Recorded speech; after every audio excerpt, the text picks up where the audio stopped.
السلام علیکم بچوں، آج کا جو موضوع ہے ادبی تاریخ، اور اس موضوع پر بات کرنے سے پہلے، آگے بڑھنے سے پہلے میں چاہتا ہوں کہ آپ اس کا مطلب سمجھیں کہ ہمارا جو سبق ہے اس کا مطلب کیا ہے۔ دیکھیے، تاریخ تو آپ جانتے ہیں، ہسٹری کو کہتے ہیں۔ تاریخ کسی بھی چیز کی ہو سکتی ہے، کسی بادشاہ کی تاریخ کہ اس بادشاہ کی حکومت کیسی تھی، یا کسی مان لیجئے شاعر کی تاریخ، یعنی اس شاعر کے بارے میں، اس شاعر کی ہسٹری، کسی ملک کی تاریخ، کسی کلچر تہذیب کی تاریخ، ہے نا۔ تو تاریخ جو ہے، ہسٹری جو ہے، وہ کسی کی بھی ہو سکتی ہے۔ مثال کے طور پر ہماری آزادی کی ہسٹری ہے، ہندوستان کس طرح آزاد ہوا، پاکستان کی جو ہے وہ شروعات، یا پاکستان کس طرح وجود میں آیا۔ پھر اسی طرح تاریخ جو ہے وہ جب ادب کی تاریخ ہو، لٹریچر کی تاریخ ہو تو اسے ہم ادبی تاریخ بولتے ہیں، یعنی جس ہسٹری کا، جس تاریخ کا تعلق ادب سے ہو۔ اور ادب کیا ہے؟ ادب ہماری شاعری کی دنیا ہے، ادب ہماری اس میں ادب میں داستانیں بھی شامل ہیں، ادب میں افسانے، ناول، یہ سب شامل ہیں۔ تو ادبی تاریخ اس تاریخ کو کہیں گے جس کا تعلق ادب سے ہو، جس میں ادب کی تاریخ کو سمیٹا گیا ہو، جس میں ادب کی تاریخ کو پیش کیا گیا ہو، ٹھیک ہے۔ اب ایک اور لفظ کا مطلب سمجھیں، وہ لفظ ہے آپ کے سامنے ہے تذکرہ۔ تذکرہ اصل میں عربی زبان کا لفظ ہے، آپ نے بارہا سنا ہوگا، ذکر سے بن رہا ہے۔ آپ دیکھ رہے ہیں تذکرہ، ذکر، تذکرہ کرنا، کسی بات کا چرچا کرنا، کسی کا بیان کرنا، کسی کو یاد کرنا، بتانا، ذکر کرنا، وغیرہ وغیرہ اس کے مطلب ہیں۔ لیکن اگر ہم اصطلاح دیکھیں، اردو فارسی کی اصطلاح میں، اصطلاح کیا ہوتی ہے بچوں؟ ایک تو ہوتا ہے ایک لفظ کا لفظی معنی، اس کا میننگ کیا ہے۔ جیسے تذکرہ کا جو لفظی معنی ہے، اس ورڈ کا جو میننگ ہے وہ ہے ذکر کرنا، بتانا یا یاد کرنا۔ لیکن اصطلاح میں، یعنی اردو فارسی میں، ادب میں، اس تذکرہ کو کس چیز سے جانا جاتا ہے؟ مثال کے طور پر میں ایک بات کہوں، دیکھو ایک میتھ ہے، جیسے میتھ ایک سبجیکٹ ہے، تو میتھ میں ٹریگنومیٹری ایک لفظ آتا ہے۔ تو ایک تو ہو گیا ٹریگنومیٹری ورڈ کا میننگ کیا ہے، یا ڈیسیمل کہوں میں، دشملو، ایک تو ہو گیا اس دشملو کا میننگ کیا ہے، اور ایک ہو گیا کہ میتھس کی دنیا میں اس دشملو کو کس چیز سے جانا جاتا ہے۔ سمجھ گئے نا؟ ٹریگنومیٹری کو میتھس کی دنیا میں کس چیز کے بارے میں جانا جاتا ہے، کس چیز سے جانا جاتا ہے، وہ ہوتی ہے اصطلاح۔ تو اصطلاحی معنی لفظی معنی سے الگ ہوتا ہے، الگ ہو سکتا ہے۔ اصطلاح کے طور پر تذکرہ کسے کہتے ہیں؟ اس کتاب کو کہتے ہیں جس میں شاعروں کا، شعراء کا حال اور ان کے کلام کا کچھ نمونہ درج کیا جائے، سیمپل درج کیا جائے۔ مثال کے طور پر میں علامہ اقبال، فیض احمد فیض ایک کتاب لکھوں اور اس میں علامہ اور فیض احمد فیض اور آج کے شاعر مان لو راحت اندوری، منور رانا، ان لوگوں کی زندگی کے بارے میں تھوڑا تھوڑا لکھوں اور ان کے کچھ اشعار، کچھ شعر سیمپل کے طور پر لکھتا چلا جاؤں، اور یہ جو میں مرتب کر لوں گا، ترتیب دے دوں گا، تو یہ جو اسے کہیں گے تذکرہ ہے، یہ تذکرہ ہے میں نے کچھ شاعروں کا اور ان کے کلام کا۔ تو اردو اور فارسی میں تذکرہ اس کتاب کو کہا جاتا تھا جس میں شعراء کا حال اور ان کے کلام کا کچھ نمونہ درج کیا جائے۔ اصل میں عربی، فارسی اور اردو میں کئی تذکرے لکھے گئے ہیں، متعدد تذکرے لکھے گئے ہیں، جن میں صرف شعراء و ادبا یعنی ادیبوں کا ہی نہیں، انبیاء، اولیاء، علماء اور بادشاہوں تک کا ذکر کیا گیا ہے۔ نبیوں کا ذکر ہے، ولیوں کا ذکر ہے، علماء کا، عالموں کا، بادشاہوں تک کا ذکر ہے، صرف ادیبوں کے نہیں، شاعروں کے نہیں۔ تذکرے جو ہے فارسی اور اردو میں ایسے بھی موجود ہیں جس میں بادشاہوں کا، نبیوں کا ذکر ہے۔ فارسی اور اردو تذکروں میں ادیبوں اور شاعروں کے حالات زندگی کے ساتھ ساتھ ان کی شعری ادبی خدمات کا بھی مختصراً جائزہ لیا گیا ہے۔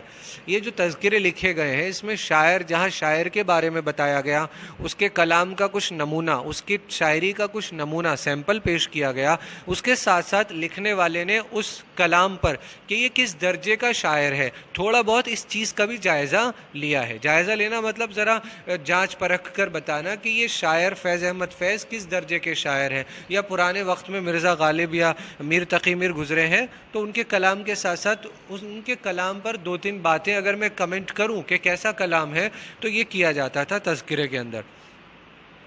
ہوا کیا کہ فارسی کا بول بالا زیادہ تھا شروعاتی دور میں، اسی لیے اردو زبان کو ریختہ کہا گیا، جو اردو کے کئی نام ملتے ہیں۔ ریختہ مطلب گری پڑی ہوئی زبان۔ جب اس میں شاعری اردو میں کچھ شاعروں نے شروع کی، لیکن اس زمانے میں فارسی کے شاعروں کا شروعات میں زیادہ بول بالا تھا، اور نثر یعنی شاعری کے علاوہ جو زبان ہے، جیسے میں اب بات کر رہا ہوں، یہ نثر ہے، داستان، کہانی، ناول سب نثر میں لکھے جاتے ہیں. فارسی کا چلن زیادہ تھا، اسی لیے اردو شعراء کے تذکرے، سوچئے اردو شاعروں کے بارے میں لکھا گیا فارسی میں، بہت دنوں تک فارسی زبان میں لکھا جاتا رہا.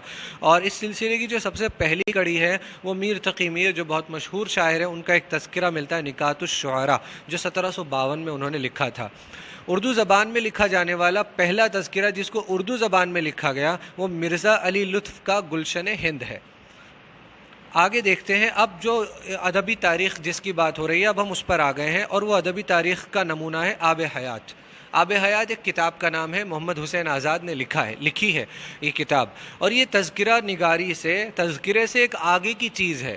مطلب اس میں صرف شاعروں کا کلام اور شاعروں کے بارے میں چرچا یہ نہیں ہے، اس کے علاوہ بھی اور کچھ ہے جو اس کو تذکروں سے آگے لے جاتا ہے. اور اس کو یہ اردو نثر کی پہلی کتاب ہے جس میں اردو شاعری کی ادبی تاریخ مرتب انداز میں ملتی ہے. پہلی کتاب ہے، پہلی کتاب ہونے کی وجہ سے اس کی اہمیت بہت زیادہ ہے کہ یہ پہلی کتاب ہے جس میں اردو شاعروں کی ایک تاریخ، ایک ہسٹری ملتی ہے، جس میں کچھ اردو کے شاعروں کا ذکر ہے، ترتیب سے ذکر ہے، سیریل سے ذکر ہے، آرڈر میں ذکر ہے، مرتب انداز میں ملتی ہے. یہ اس کی خوبی ہے. ہسٹری کا مطلب ہی یہ ہے کہ وہ مرتب ہو. اس میں جو ہے یا تو تاریخ کے حساب سے، مثلا 1700 کا 1400 کا زمانہ، 1450، 1500، 16ویں صدی، 17ویں صدی، تاریخ اس طرح مرتب ہوتی ہے. محمد حسین آزاد نے آب حیات میں شعراء اردو کی تاریخ کو مختلف ادوار میں تقسیم کیا ہے، کئی دور میں. دور کی جمع ادوار، دور کی جمع ادوار ہے نا، دور یعنی پیریڈ، ایرا. اور ہر دور کے کچھ مخصوص اوصاف متعین کرنے کی کوشش کی ہے. انہوں نے کیا پہلا دور، دوسرا دور، تیسرا دور، اس طرح اردو شاعری کو بانٹا ہے. اور ہر دور کی کچھ اپنی خوبیاں ہیں جو اس کو دوسرے دور سے الگ کرتی ہیں. یہ اسی طرح تو دور بن پائے گا نا. جیسے آپ کہہ سکیں آزادی سے پہلے کا ملک، آزادی کے بعد کا ملک، تو یہ دور ہو گئے. دونوں دور میں فرق واضح ہو جائے گا، فرق نظر آئے گا. تو انہوں نے کیا کرا ہے، ہر دور کے کچھ مخصوص، کچھ خاص اوصاف، خوبیاں، کیریکٹرسٹکس، وشیشتائیں، خوبیاں، اوصاف متعین کیے ہیں. کوشش کی ہے، کامیاب نہیں ہو سکے ہیں اس میں زیادہ تر، لیکن پھر بھی ایک احساس انہوں نے پیدا کیا. کیا پیدا کیا احساس؟ کہ جو زبانیں ہیں وہ زمانے بزمانہ، عہد با عہد، ایک زمانے کے بعد اس میں بدلاؤ آتا ہے. زبان میں کیا ہے، جب خاص طور پر جب زبان اپنی ترقی کی منزلوں سے گزر رہی ہوتی ہے، ڈیولپمنٹ کے دور سے گزر رہی ہوتی ہے، تو اس میں کیا ہوتی ہے، تبدیلی آتی ہے. تو زبان عہد با عہد بدلتی ہے. اور آج کی ادبی زبان ہو سکتا ہے جو آج کی ادبی زبان ہو وہ کل کے لیے کارآمد ہو، ضروری نہیں. کل بھی زبان ویسی ہی برقرار رہے اور یہ ادبی زبان کل کی ضرورتوں کو بھی پورا کر سکے، یہ ضروری نہیں ہے. آزاد نے شعراء کے کلام کے تفصیلی نمونوں کے ساتھ ساتھ ان کی سوانح اور شخصیت کا خاکہ بھی پیش کیا ہے، جہاں انہوں نے شاعروں کے کلام کے بہت تفصیل سے نمونے دیے ہیں. سیمپل ایک دو نہیں بلکہ بہت سارے سیمپلز دیے، بہت ساری غزلیں یا نظمیں وغیرہ انہوں نے اس تذکرے میں غزلیں لکھی ہیں ان کے نام کے ساتھ. اس کے ساتھ ساتھ انہوں نے ان کی سوانح کہتے ہیں بایوگرافی، یعنی ان کی زندگی کے بارے میں مختصر طور پر لکھا بھی ہے کہ یہ کون ہے، کہاں سے ان کا تعلق ہے، کس دور میں پیدا ہوئے، اور جی کیا کیا ان کی. اور اس کے ساتھ ساتھ ان کی شخصیت کا خاکہ کہتے ہیں اسکیچ، آپ انگلش میں لکھتے آ رہے ہیں کیریکٹر اسکیچ، یعنی جس میں کسی شخصیت کا میں چلتا پھرتا ایک تصویر پیش کر دوں، خاکہ اسے کہتے ہیں. سمجھ میں آ رہی بات؟ ہاں. تو آپ سمجھ گئے ہوں گے کہ خاکہ جو ہے ہم چلتی پھرتی تصویر، یعنی کسی شخص کا خاکہ کھینچنے کا مطلب یہ ہے کہ ان لفظوں کو پڑھ کر اس شخص کے بارے میں موٹی موٹی معلومات پتہ چل جائے، اس شخص کی تصویر گویا کہ ہماری نظروں کے سامنے آ جائے. یہ خاکہ کی خوبی ہوتی ہے. جو اچھا خاکہ نگار ہوتا ہے، اچھا خاکہ کھینچنے والا ہوتا ہے، وہ اس طرح کا خاکہ کھینچ دیتا ہے کہ گویا اس شخص کی چلتی پھرتی تصویر ہم اپنی آنکھوں سے دیکھ لیں. بھئی ہم نے تو اس کو دیکھا نہیں تھا نا، کوئی جو ہے پرانا شاعر ہے ہماری آنکھوں کے سامنے نہیں گزرا، ہم نے اس کو نہیں دیکھا، لیکن خاکہ پڑھ کر جو ہے اس کی تصویر ہمارے سامنے جیتی جاگتی کھنچ جاتی ہے. آب حیات کے ابتدائیے میں، یعنی شروع میں، اس کتاب کے ابتدائیے میں جو انٹروڈکٹری پارٹ ہے، شروعات میں آزاد نے اردو زبان کے آغاز و ارتقاء پر بھی کچھ روشنی ڈالی ہے. انہوں نے کہا ہے کہ اردو زبان جو ہے وہ برج بھاشا سے نکلی ہے، دلیلیں نہیں دی ہیں. اس پر ہم کسی اور وقت میں جو ہے جب اردو زبان کا آغاز اور ارتقاء شروعات پڑھیں گے تب دیکھیں گے. آب حیات ادبی تاریخ کا نقش اول ہے. یہ اہم بات ہے کہ یہ پہلا نقش ہے. اور دیکھو ہمیشہ کیا ہوتا ہے نا، جو پہلا نقش ہوتا ہے وہ ضروری نہیں ہے وہ آخری نقش کی طرح یا بعد کے نقوش کی طرح، بعد کے کام کی طرح جو بعد میں ہوئے اتنا ہی ڈیولپڈ ہو، اتنا ہی اچھا ہو اور قابل جو ہے اعتماد ہو، بھروسے کے لائق ہو۔ تو پہلا نقش جو ہوتا ہے وہ ہمیشہ کوشش ہوتی ہے، اور اس کی جو ہے اپنے آپ میں یہی خوبی ہوتی ہے کہ وہ پہلا نقش ہے، وہ پہلی چیز ہے، وہ پہلی کوشش کاوش ہے، اور بہت محدود مآخذ اور وسائل کی مدد سے آزاد نے یہ کہانی مرتب کی ہے۔ بہت محدود، بہت لمیٹڈ، بہت محدود مآخذ کہتے ہیں سورسز کو، جہاں سے ہم کوئی چیز لیتے ہیں، سروت، سورسز جو ہوتے ہیں ہم، تو آزاد کے پاس بہت محدود سورسز تھے جس میں وہ ان شاعروں کا، جن کی شاعروں کی تاریخ مرتب کر رہے تھے، لکھ رہے تھے، ان کے بارے میں زیادہ کچھ پتہ لگا پاتے، ان کے سورسز بہت کم تھے۔ آب حیات کی مقبولیت کی وجہ کیا ہے کہ یہ اتنی قبول ہوئی؟ تو اس کا ایک بہت بڑا سبب، وجہ آزاد کی انشا پردازی اور علمی زبان ہے۔ ان کی جو انشا پردازی ہے، یعنی جو ان کا بات کرنے کا، لکھنے کا انداز ہے نا، پیش کرنے کا انداز، قصے کہانیوں کو، وہ ہم دیکھیں گے جب ہم مرزا مظہر جانے جانا کا خاکہ ایک طرح سے پڑھیں گے، جو ہمارا اگلا سبق ہے، جو آب حیات سے ہی لیا گیا ہے، آب حیات کے ایک جو ہے وہاں سے لیا گیا ہے۔ مرزا مظہر جانے جانا ایک شاعر ہیں، جب ہم ان کو پڑھیں گے تو ہمیں نظر آئے گا۔ اصل میں آب حیات کا شمار اردو نثر کے شاہکاروں میں ہوتا ہے۔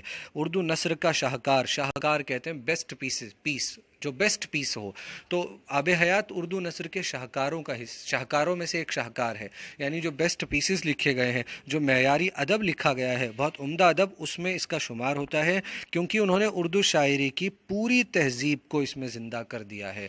اردو شاعری کی جو تہذیب تھی، جو خاص طور پہ ہم پچھلے جو جتنی تاریخ انہوں نے مرتب کی ہے ہمارے پرانے شاعروں کی، 15ویں 16ویں 17ویں صدی کے غالباً شاعروں کا تذکرہ اس میں لکھا گیا ہے، تو ان کی ایک پوری تہذیب کو زندہ کر دیا ہے۔ جی ہاں، تو باقی زیادہ بات سمجھ میں آئے گی جب ہم مرزا مظہر جانے جانا کو پڑھیں گے۔ آپ ایک بار اس مضمون کو خود پڑھیں۔ ہاں، آپ کی سماعتوں کا شکریہ۔